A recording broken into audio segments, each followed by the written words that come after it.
Hello and welcome back to another breaking news update. My name is Jimmy Boyd and you are watching Boyd News. I want to thank you all so much for tuning in today. I've got some information coming out from Yemen. I want to give you all an update today regarding that. I haven't spoken about the Houthis much lately because there hasn't been too much going on, but we've got some information coming out here and I want to talk to you about this.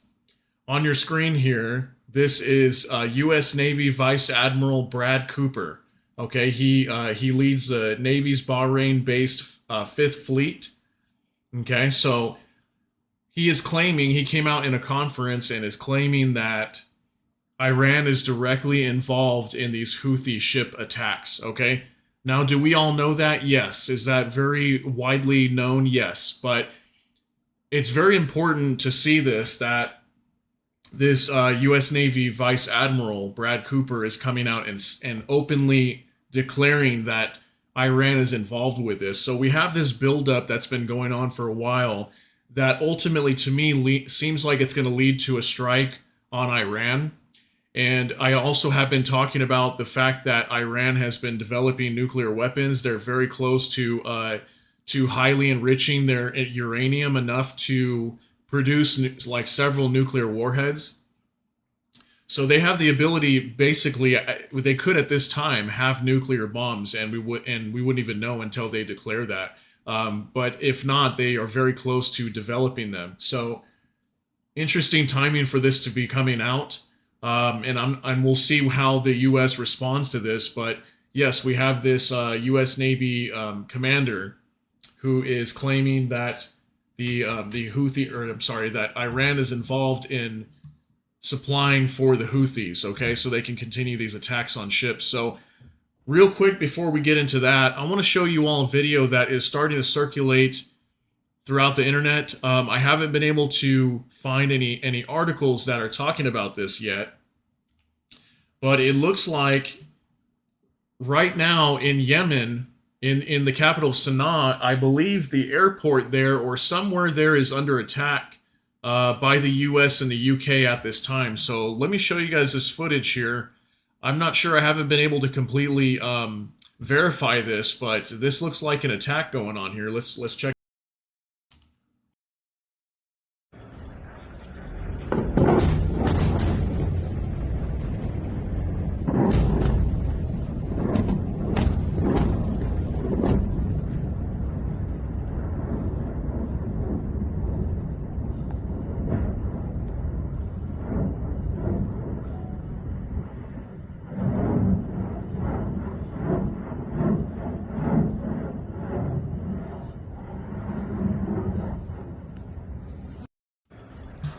All right, so yeah, as you can see here, it looks like some airstrikes going on here. It's claiming that this is an airport, but I don't know. Those kind of look like buildings. Maybe it's the, excuse me, the buildings that are there at the airport. I'm not sure.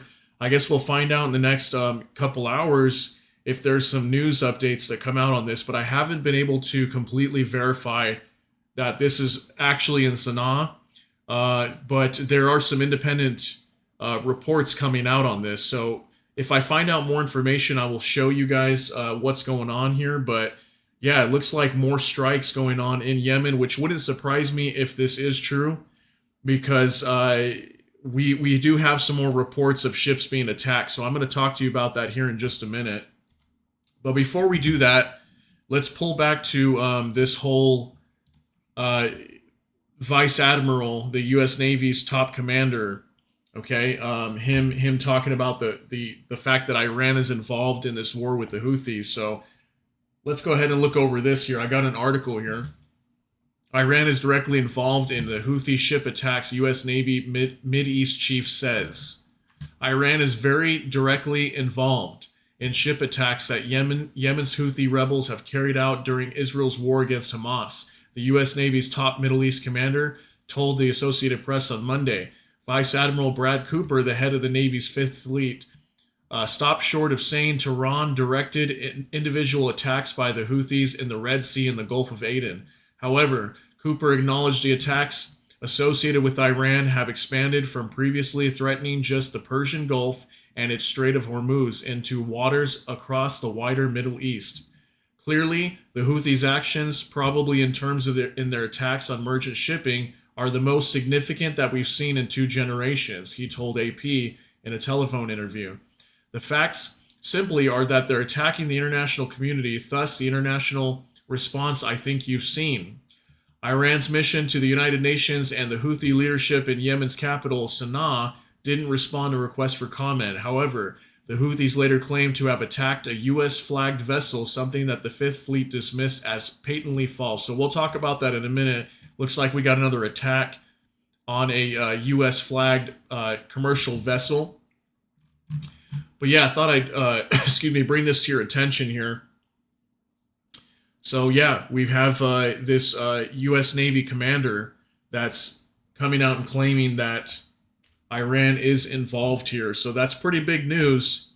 At least to me it is. Pretty big news what's going on here. I want to give you another update here, or some more updates, I should say, about what's going on in Yemen. So let's talk about this ship that was supposedly attacked, okay? So Yemen Houthis say its forces attacked a U.S. military ship in the Gulf of Aden, okay? The Yemen's Houthi movement said on Monday its forces had carried out an attack against an American military cargo ship, Ocean Jazz, in the Gulf of Aden. So this was a military cargo ship, okay?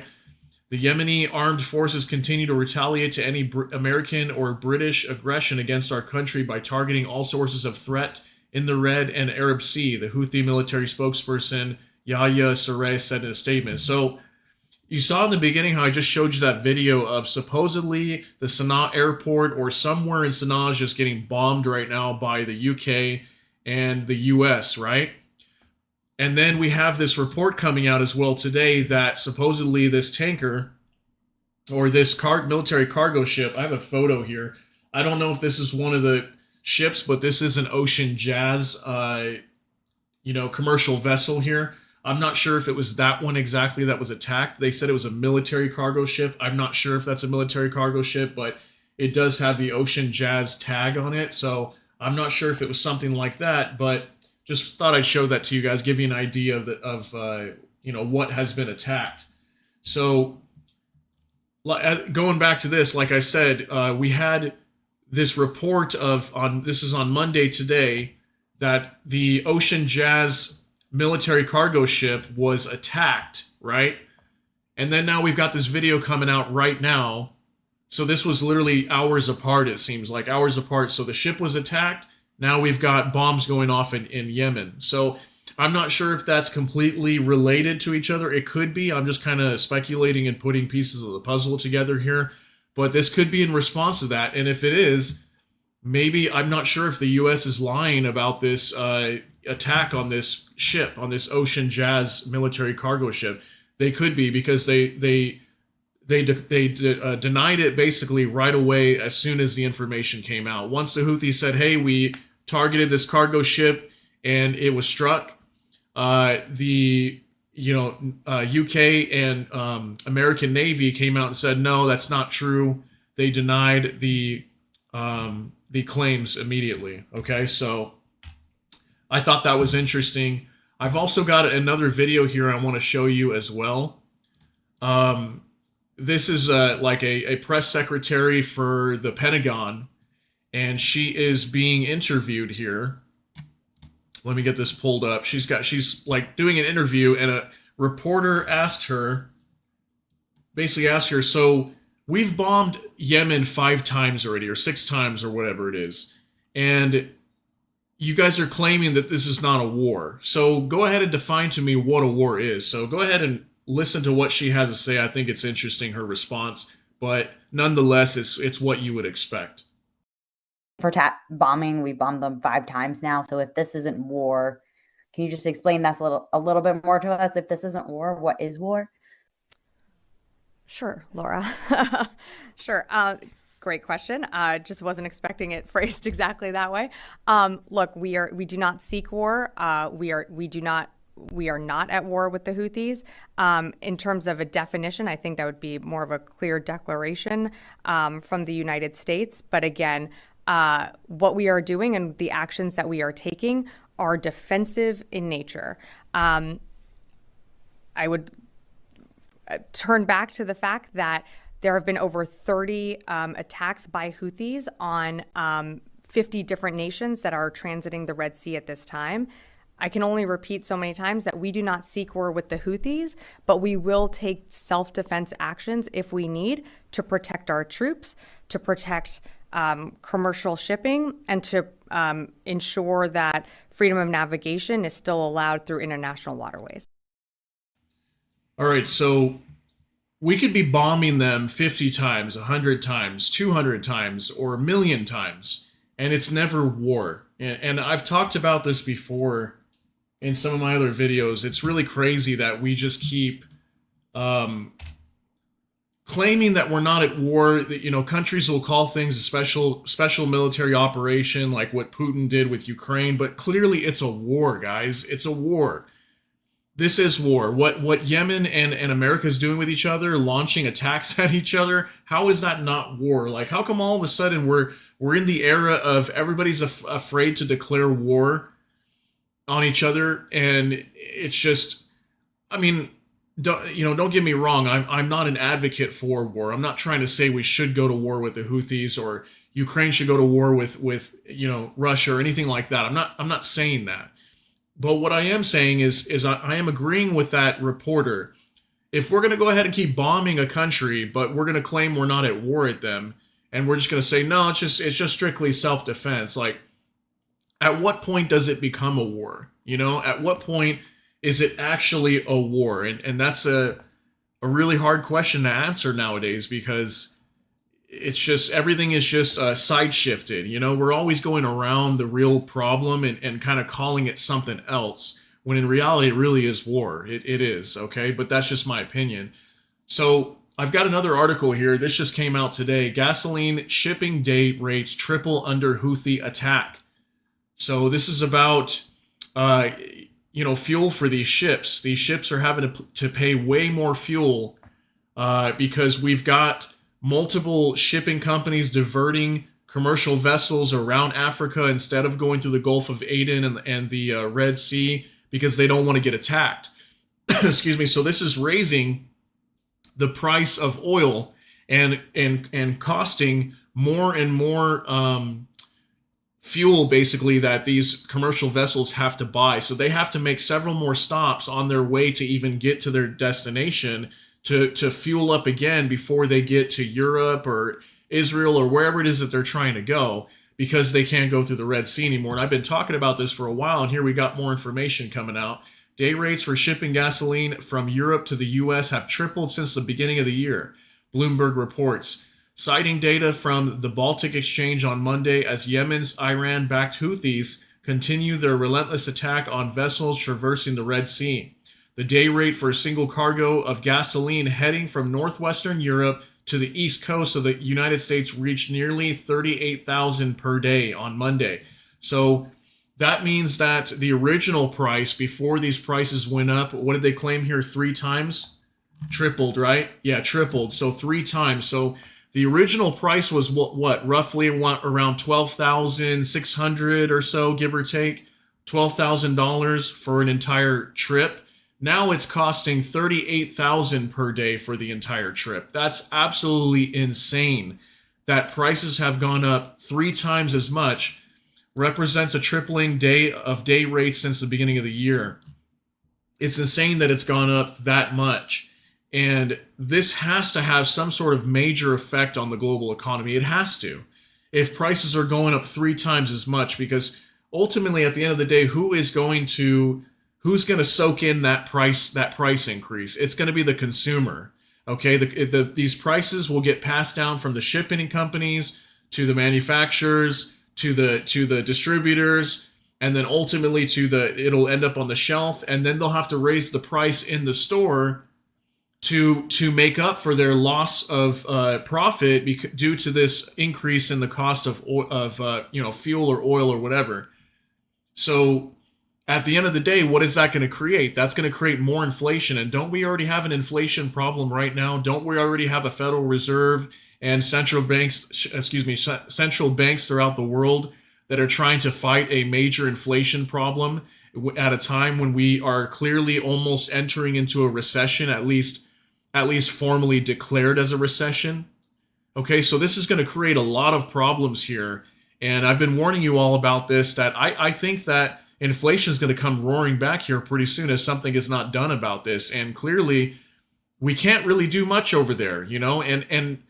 And to be honest with you, even if we do declare a war down there, if there were to be a war in the Red Sea and the Gulf of Aden against Yemen, the Red Sea would most likely completely shut down. And I think that's why they are not declaring it as a war. Because if they did, they'd have to shut down that whole corridor there, because ships would not want to go. Would you, if you had a shipping company and you had 50 vessels, would you want your vessels passing through the Red Sea when there's a war going on right there? I don't think so. Especially at the same time when we got Houthis attacking commercial vessels in the Red Sea and the militaries. Like, no one's going to do that. So we're getting closer and closer and closer to something completely snapping here, guys. It's going to happen. Something's going to snap. And when that thing snaps, we're going to have big problems down here. So pay attention. Cargoes are increasingly being rerouted around Africa to avoid the Red Sea with the significantly lengthier journeys, meaning that there are fewer vessels available on the spot market. Look at that. Fewer vessels available. Anytime you have less product, what are you gonna have? You're gonna have higher prices, okay? If there's more demand for something, prices will generally go up as well. But if you also have less product, the prices of things are gonna go up. So if there's fewer vessels to transport product, the cost to transport on these vessels is going to go up. So we're going to have more inflation, more problems around the world that we didn't already have. Okay, so this is really big. I'm not sure what else to say about it. It's pretty crazy, but it's what's going on down there. And I think we'll find out here in the next couple hours, and I'll do an update on that if this attack that we saw, that I showed you in the beginning of the video, this attack on Sana'a, is really in response or retaliation to that ship being struck. Maybe it is, and a lot of times, the military or the press or something, they may deny claims up front, but later on we're going to find out it was a complete opposite. Okay, that this ship actually was struck and it caught on fire and it sunk or whatever happened. That's why we're having this retaliation event from the U.S. right now. And they're over there bombing Yemen again. And I think, as far as I know, we're up to at least six or seven, I don't even know, 8 strikes by now on Yemen. So absolutely crazy what's going on down there. And just real quick, I want to update you all here. This is a CENTCOM press release on these U.S. Navy SEALs. There was 2 Navy SEALs that fell overboard on a ship. They were conducting an operation. I think it was in the Gulf of Aden, I believe.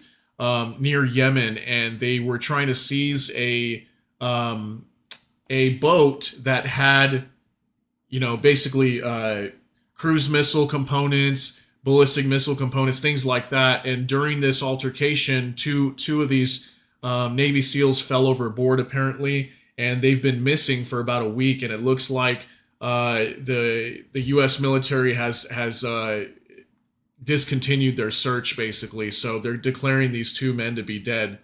Very unfortunate, but I'll just kind of read over this real quick. This is from yesterday. We regret to announce that after a 10-day exhaustive search, our 2 missing U.S. Navy SEALs have not been located and their status has been changed to deceased. The search and rescue operation for the 2 Navy SEALs reported missing during the boarding of an illicit dhow carrying Iranian advanced conventional weapons January 11th concluded, and we are now conducting recovery operations. During this expansive search operation, airborne and naval platforms from the U.S., Japan, and Spain continuously searched more than 2,100 square miles to locate our missing teammates.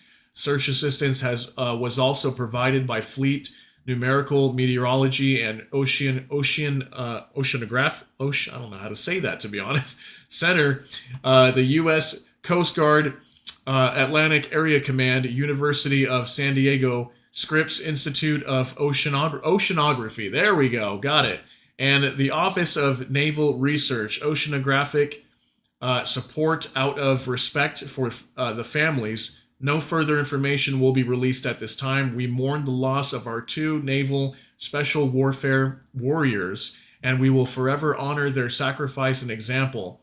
Our prayers are with the SEALs families, friends, and the U.S. Navy and the entire Special Operations community during this time, said General Michael Eric, Korea, U.S. CENTCOM commander. So, very unfortunate that that happened, and I hope that hopefully they did survive. I'm not sure. They are declaring they're deceased, but hopefully if they did, if they were deceased, hopefully they weren't enduring a whole lot of pain. And I hope also, I've been thinking too, that what if maybe they got captured? I don't know how they would have, but what if maybe they're captured and we might find out later that they are? I'm not sure, but very terrible news to hear about that. But that's the latest here going on with Yemen. I just wanted to keep you updated on what's going on down there. Things are still very tense, and these attacks are still continuing on these ships, whether the U.S. denies that they're happening or not. They're still happening, so expect us to keep bombing them, and we're going to bomb them 2,000 more times and keep calling it a self-defense kind of thing. So not quite sure what's going on, but it's very weird what's happening over there. So hope you got something out of this, guys. Thank you so much again for tuning in. If you enjoyed this content, please like the video, subscribe to the channel, hit the notification bell. YouTube will notify you, all that good stuff. So thank you so much again for tuning in. I hope you all have a wonderful day. Take care, everybody, and God bless.